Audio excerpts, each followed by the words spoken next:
Hi friends and families, welcome to Free Baking Class by Elfin. இன்னைக்கு ஒரு பர்ஃபெக்ட்டான choco cookies தான் பார்க்க போறோம்.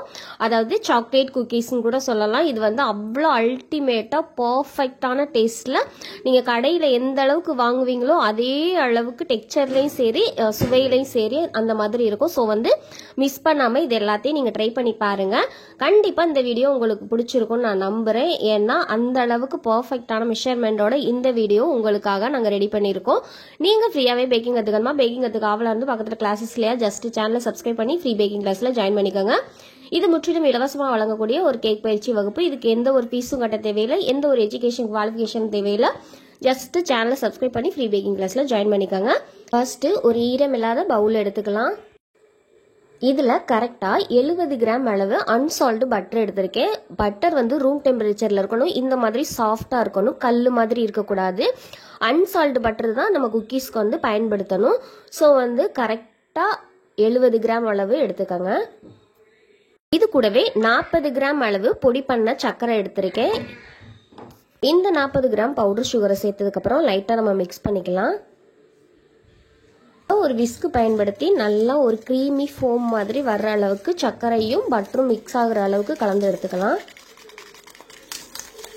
பீட்ரு வந்து தேவையில்லை, ஜஸ்ட் இந்த விஸ்கு வச்சு பயன்படுத்தி இந்த மாதிரி நம்ம நல்லா கலந்து எடுத்துக்கலாம். 1/4 டீஸ்பூன் அளவு வெண்ணிலா எசன்ஸ் சேர்த்துக்கலாம். சேர்த்துட்டு அதையும் கலந்து எடுத்துக்கலாம்.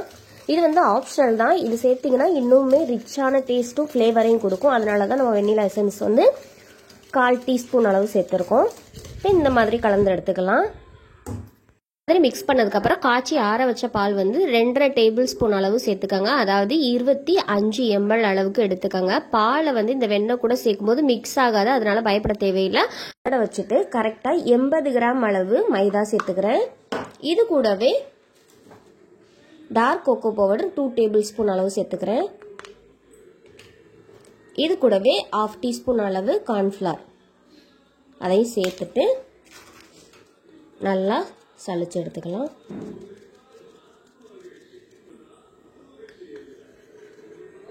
வந்து எடுத்ததுக்கப்புறம் இந்த மாதிரி தான் நம்ம பேட்டர் வந்து இருக்கும். பாருங்கள், இந்த மாதிரி ஸ்டிக்கியாக அப்படி ஒட்டுற மாதிரி தான் இருக்கும். ஒரு பெரிய பைப்பிங் பேக்கில் வந்து நான் 6P நாசில் போட்டிருக்கேன். இப்போ இதை வந்து ஒரு டம்ளருக்குள்ளே வச்சிடலாம்.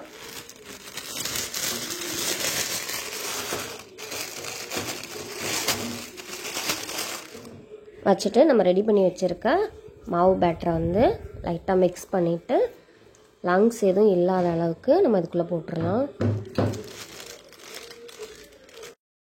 ஒரு சாம்பிளுக்கு ஒரு குக்கி வந்து போட்டு பாருங்கள். கரெக்டாக அந்த கோடு மாதிரி இருக்கிறது ஈவனாக வராமல் கிராக் மாதிரி வந்துச்சு அப்படின்னா எக்ஸ்ட்ரா ஒரு டீஸ்பூன் அளவு பால் சேர்த்து மறுபடியும் நீங்கள் மிக்ஸ் பண்ணிவிட்டு இந்த ட்ரேயில் மறுபடியும் அந்த பைப்பிங் பேக்கில் போட்டு ட்ரேயில் வந்து வச்சு எடுத்துக்கோங்க.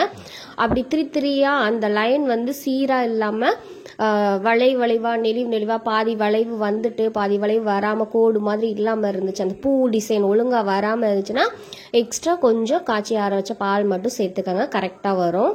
நடுவில் வந்து நம்ம சாக்லேட் வந்து வைக்கணும். அதுக்கு வந்து கொஞ்சம் குழி மாதிரி இருந்தால் தான் நல்லாயிருக்கும். அதை வெறுமனே இந்த மாதிரி ஃபாண்டன் டூல்ஸ் வச்சு நீங்கள் பண்ணிங்கன்னா ஒட்டிட்டு தான் வரும். காய்ச்சி ஆற வச்ச பால் இருக்குல்ல, அதில் வந்து லைட்டாக அந்த ஃபாண்டன் டூலை வந்து தொட்டுட்டு நீங்கள் கையை வச்சு ப்ரெஷ் பண்ணிங்கன்னா கரெக்டாக வந்துடும். இல்லை கையில் கூட நீங்கள் அழுத்தி அந்த மாதிரி ஒரு ஷேப் கொண்டு வந்துக்கலாம். எக்ஸ்ட்ரா ஒரு ஆப்ஷனல் தான். இந்த சாக்லேட் வந்து மெல்ட் பண்ணி உங்களுக்கு வைக்க தேவையில்லைன்னா நீங்கள் இந்த டிசைன் பண்ண தேவையில்லை. ஸோ வந்து ஓடிஜியை 170 டிகிரிக்கு 10 நிமிஷத்துக்கு ப்ரீஹீட் ஆன் பண்ணிவிட்டு 160 டிகிரியில் டாப் அண்ட் பாட்டம் ரெகுலர் செக்ஷனை ஆன் பண்ணிவிட்டு கரெக்டாக 15லேருந்து 17 நிமிஷம் வரைக்கும் வேக வச்சு எடுத்துக்கலாம். வெளியில் எடுக்கும்போது கொஞ்சம் சாஃப்டாக இருக்க மாதிரி தான் இருக்கும். நல்லா ஆறுனதுக்கப்புறம் கம்ப்ளீட்டாக வந்து கிறிஸ்பி ஆகிடும். ஸோ வந்து நல்லா கம்ப்ளீட்டாக ஆறுற வரைக்கும் நீங்கள் வெயிட் பண்ணுங்கள். வெயிட் பண்ணிவிட்டு நம்ம வந்து டார்க் காம்பவுண்ட் சாக்லேட் இருக்குல்ல, டார்க் காம்பவுண்ட் சாக்லேட்டை டபுள் பாயில் மெத்தடில் மெல்ட் பண்ணிவிட்டு நம்ம வந்து சென்டரில் வச்சு எடுத்துக்கலாம். இப்போ பாருங்கள், நான் கீழே பட்டரோ ஆயிலோ எதுவுமே அப்ளை பண்ணலை. ஆனால் வந்து அந்த குக்கீஸ் எல்லாம் எவ்வளோ அழகாக எடுத்துகிட்டு வருதுன்னு பட்டர் சேர்த்துருக்கனால அவ்வளோ சீக்கிரத்தில் கீழே ட்ரேயில் வந்து ஒட்டாது. இப்போ இந்த குக்கீஸில் நான் வந்து டார்க் காம்பவுண்ட் சாக்லேட்டை வந்து மெல்ட் பண்ணி வச்சுருக்கதை சேர்த்துக்கிறேன். நீங்கள் வந்து ஒயிட் காம்பவுண்ட் சாக்லேட் இருந்தால் கூட நீங்கள் அதை கூட யூஸ் பண்ணிக்கலாம். இந்த குக்கீஸை நீங்கள் ஸ்டோர் பண்ணுறது ஒரு நல்லா கூலிங் ஆனதுக்கப்புறம், சூடு கண்டிப்பாக போனதுக்கப்புறம் ஒரு ஏர்டைட்டான பாக்ஸில் போட்டு 12லேருந்து 15 நாள் வரைக்கும் கூட நம்ம வச்சு சாப்பிட்லாம். அந்த கிறிஸ்பினஸ்க்கு வந்து கரெக்டாக இருக்கும். ஸோ வந்து கண்டிப்பாக நீங்கள் எல்லோரும் வீட்டில் ட்ரை பண்ணி பார்த்துட்டு எங்களுக்கு ஃபீட்பேக் சொல்லுங்கள். எங்களுடைய சேனல் உங்களுக்கு பிடிச்சிருந்துச்சுன்னா லைக் பண்ணுங்கள், ஷேர் பண்ணுங்கள், கமெண்ட் பண்ணுங்கள், சப்ஸ்கிரைப் பண்ணுங்கள். பக்கத்தில் இருக்க பெல் ஐக்கானை கிளிக் பண்ணி ஃப்ரீ பேக்கிங் கிளாஸில் ஜாயின் பண்ணிக்கோங்க. Thank you for all.